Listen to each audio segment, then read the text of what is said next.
ओम शांति। आज का महावाक्य है। आज का तारीख है 25/10/2024। बाबा ने बोला, मीठे बच्चे, बाप की एक नज़र मिलने से सारे विश्व के मनुष्य मात्र निहाल हो जाते हैं।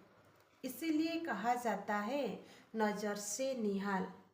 प्रश्न है, तुम बच्चों की दिल में खुशी के नगाड़े बजने चाहिए, क्यों?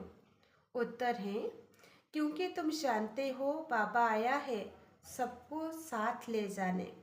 अब हम अपने बाप के साथ घर जाएंगे। हाहाकार के बाद जय जयकार होने वाली है। बाप की एक नज़र से सारे विश्व को मुक्ति, जीवन मुक्ति का वर्षा मिलने वाला है। सारे विश्व निहाल हो जाएगी। ओम शांति। रूहानी शिव बाबा बैठ रूहानी बच्चों को समझाते हैं। यह तो जानते हो कि तीसरा नेत्र भी होता है। बाप जानते हैं सारी दुनिया की जो भी आत्माएं हैं सबको मैं वर्षा देने आया हूँ। बाप की दिल में तो वर्षा ही याद होगा, लौकिक बाप की भी दिल में वर्षा ही याद होगा। बच्चों को वर्षा देंगे।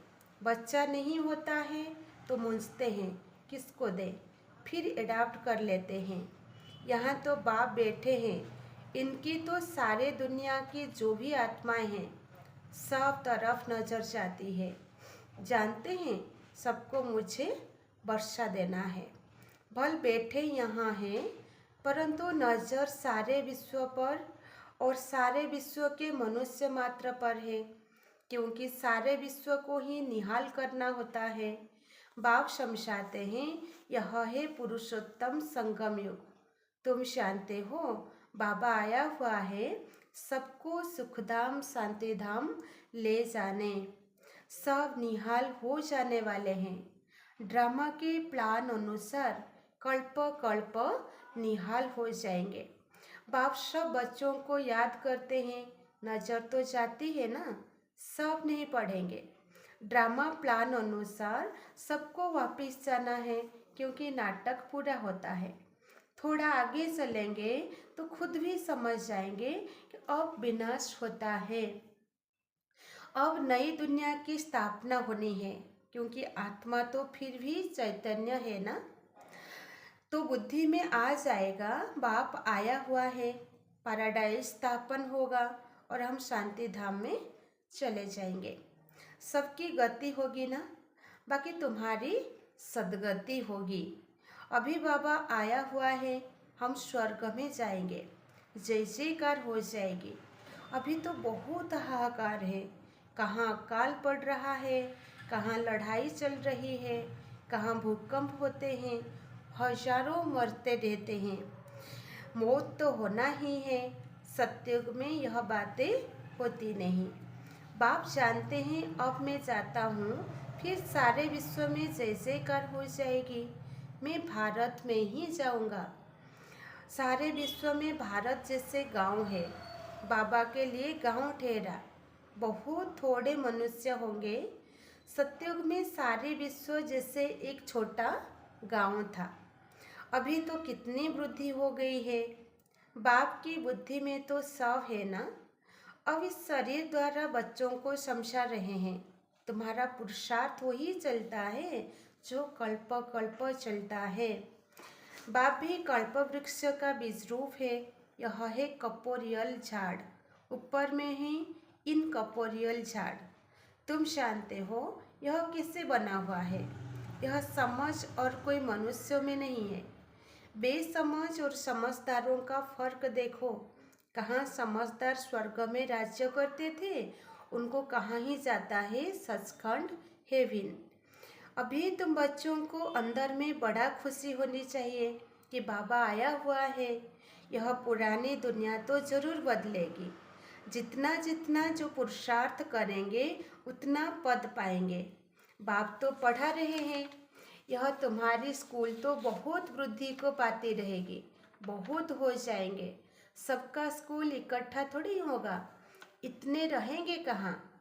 तुम बच्चों को याद है अभी हम जाते हैं सुखधाम।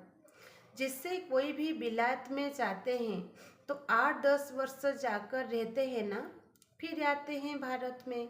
भारत तो गरीब है, बिलात वालों को यहाँ सुख नहीं आएगा। वैसे तुम बच्चों को भी यहाँ सुख नहीं है। तुम जानते हो हम बहुत ऊंची पढ़ाई पढ़ रहे हैं, जिससे हम स्वर्ग के मालिक देवता बनते हैं। वहाँ कितने सुख होंगे, उस सुख को सभी याद करते हैं। यह कलयुग तो याद भी नहीं आ सकता, इनमें तो अथाह दुख है। इस रावण राज्य पति दुनिया में आज अपरम अपार दुख है, कल फिर अपरम अपार सुख होंगे। हम योग बल से अथाह सुख वाली दुनिया स्थापन कर रहे हैं। यह राजयोग है ना। बाप खुद कहते हैं मैं तुमको राजाओं का राजा बनाता हूँ। तो ऐसा बनाने वाले टीचर को याद करना चाहिए ना। टीचर विगर बारिस्टर इंजीनियर आदि थोड़े ही बन सकते हैं। यह फिर है नई बात।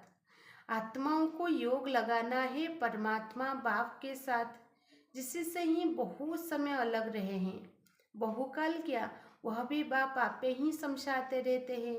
मनुष्य तो लाखों वर्ष आयु कह देते हैं, बाप कहते हैं नहीं, यह तो हर 5000 वर्ष बाद तुम जो पहले पहले बिछड़े हो वही आकर बाप से मिलते हो। तुमको ही पुरुषार्थ करना है। मीठे मीठे बच्चों को कोई तकलीफ नहीं देते हैं, सिर्फ कहते हैं अपने को आत्मा समझो। जीव आत्मा है ना। आत्मा अविनाशी है, जीव विनाशी है। आत्मा एक शरीर छोड़ दूसरा लेती है। आत्मा कभी पुरानी नहीं होती। वंडर है ना। पढ़ाने वाला भी वंडरफुल है, पढ़ाई भी वंडरफुल है। किसी को भी याद नहीं, भूल जाती है। आगे जन्म में क्या पढ़ते थे किसी को याद है क्या? इस जन्म में तुम पढ़ते हो, रिजल्ट नई दुनिया में मिलती है। यह सिर्फ भी तुम बच्चों को पता है। यह याद रहना चाहिए कि अभी यह पुरुषोत्तम संगम युग है। हम नई दुनिया में जाने वाले हैं। यह याद रहे तो भी तुमको बाप की याद रहेगी। याद के लिए बाप अनेक उपाय बताते हैं। बाप भी हैं, टीचर भी हैं, सदगुरु भी हैं। नीच तीनों रूपों में याद करो। कितनी युक्तियाँ दे रहे हैं याद करने की, परंतु माया भुला देती है। बाप जो नई दुनिया स्थापन करते हैं, बाप ने ही बताया है कि यह पुरुषोत्तम संगम युग है। यह याद करो। फिर भी याद क्यों नहीं कर सकते हो? युक्तियाँ बतलाते हैं याद की, फिर साथ साथ कहते भी हैं माया बड़ी दुस्तर है। घड़ी घड़ी तुमको भुलाएगी और देहाभिमान बना देगी। इसलिए जितना हो सके याद करते रहो। उठते बैठते चलते फिरते देह के बदले अपने को देही समझो। यह है मेहनत। नॉलेज तो बहुत सहज है, सब कहते हैं याद ठहरती नहीं। तुम बाप को याद करते हो, माया फिर अपनी तरफ खींच लेती है। इस पर ही यह खेल बना हुआ है। तुम भी समझते हो हमारा बुद्धियोग जो बाप के साथ और पढ़ाई के सब्जेक्ट में होना चाहिए वह नहीं है। भूल जाते हैं, परंतु तुम्हें भूलना नहीं चाहिए। वास्तव में इन चित्रों की भी दरकार नहीं है, परंतु पढ़ाने समय कुछ तो आगे चाहिए ना।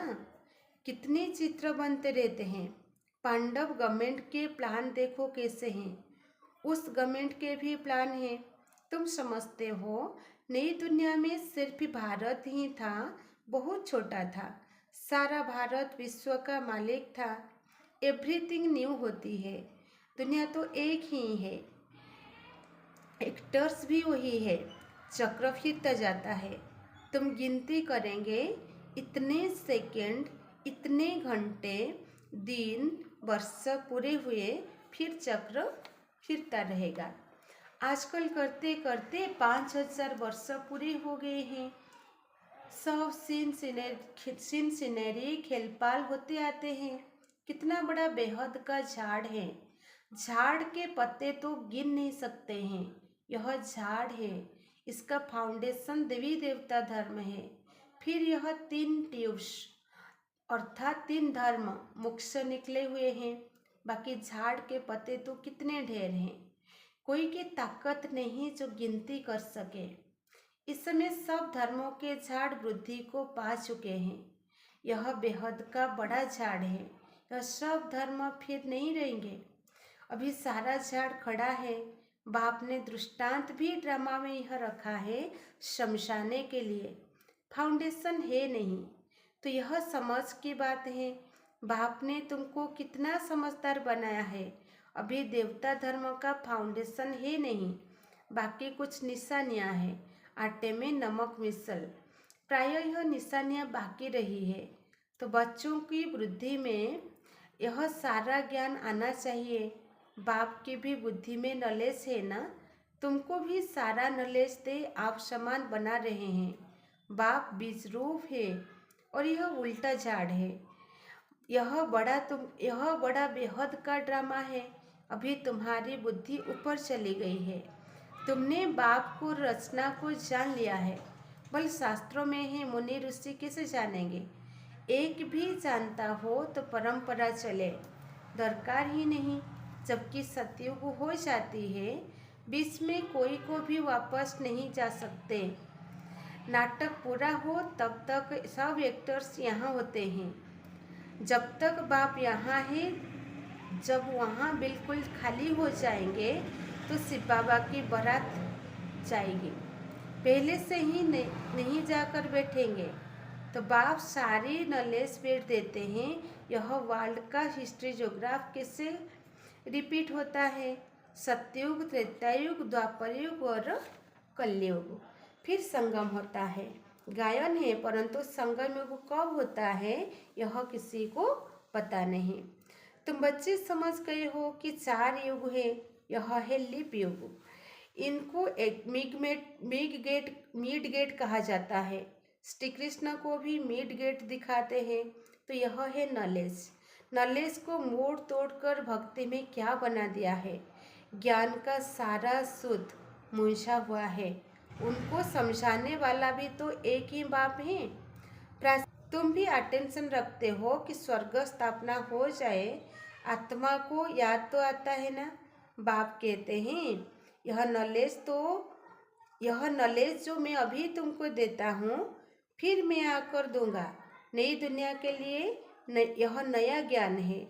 यह ज्ञान बुद्धि में रहने से बहुत खुशी रहती है। बाकी थोड़ा टाइम है, अब चलना है। एक तरफ खुशी होती है, दूसरे तरफ फिर फील भी होता है। अरे ऐसा मीठा बाबा हम फिर कल्प बाद देखेंगे। बाप ही बच्चों को इतना सुख देते हैं। बाप आते ही हैं सुखधाम शांतिधाम ले जाने। तुम शांतिधाम सुखधाम को याद करो तो बाप भी याद आएगा। इस दुखधाम को भूल जाओ। बाप बेहद की बातें सुनाते हैं। पुरानी दुनिया से तुम्हारा मतलब ममत्व निकल जाएगा तो खुशी भी होगी। तुम रिटर्न में फिर सुखधाम में जाते हो, सतो प्रधान बनते हो। कल्प वह बने हैं जो बनते हैं। कल्प जो बने हैं वही बनेंगे और उनको ही खुशी होती कि फिर यह पुराना शरीर छोड़ देंगे। फिर नया में जाएंगे। यह नॉलेज खलास हो जाएगी। बातें तो बहुत सहज है। रात को सोते समय इससे से सिमरण करो तो खुशी रहेगी। हम यह बन रहे हैं। सारे दिन में हमने कोई शैतानी तो नहीं की। 5 विकारों में कोई विकार ने हमको सताया तो नहीं है। लोभ तो नहीं आया। अपने को आपे ही जांच करना है। अच्छा, मीठे मीठे सिकिलधे बच्चों प्रति माता पिता बाप दादा का याद प्यार और गुड मॉर्निंग। रूहानी बाप की रूहानी बच्चों को नमस्ते। हम रूहानी बच्चों की रूहानी बाप दादा को याद प्यार नमस्ते नमस्ते नमस्ते।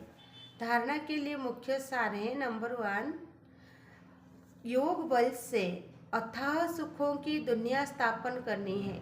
इस दुख की पुरानी दुनिया को भूल जाना है। खुशी रहे कि हम सचखंड के मालिक बन रहे हैं। दूसरा धारणा पॉइंट, रोज अपनी धारण जांच करनी है कि सारे दिन में कोई विकार तो सताया नहीं, कोई शैतानी काम तो नहीं किया। लिखो, देखो लोभ के वश तो नहीं हुए हैं। आज का वरदान है बाबा का, वरदाता द्वारा सर्वश्रेष्ठ स्मृति का वरदान प्राप्त करने वाले संपत्तिवान भव। विस्तार है, किसी के पास अगर सिर्फ स्थूल संपत्ति है तो भी वह सदा संतुष्ट नहीं रह सकते। स्थूल संपत्ति के साथ साथ अगर सर्वगुणों की संपत्ति, सर्व शक्तियों की संपत्ति और ज्ञान की श्रेष्ठ संपत्ति नहीं है तो संतुष्टता सदा नहीं रह सकती। आप सबके पास तो यह सब श्रेष्ठ संपत्तियां हैं। दुनिया वाले सिर्फ स्थूल संपत्ति को संपत्तिवान समझते हैं, लेकिन वरदाता बाप द्वारा आप बच्चों को सर्वश्रेष्ठ संपत्तिवान भव का वरदान मिला है। स्लोगन है, सच्ची तपस्या द्वारा हाय हाय को वाह वाह में परिवर्तन करो। बाबा ने कहा स्लोगन में कि सच्ची तपस्या अर्थात साधना द्वारा हाय हाय को वाह वाह में परिवर्तित करो। ओम शांति।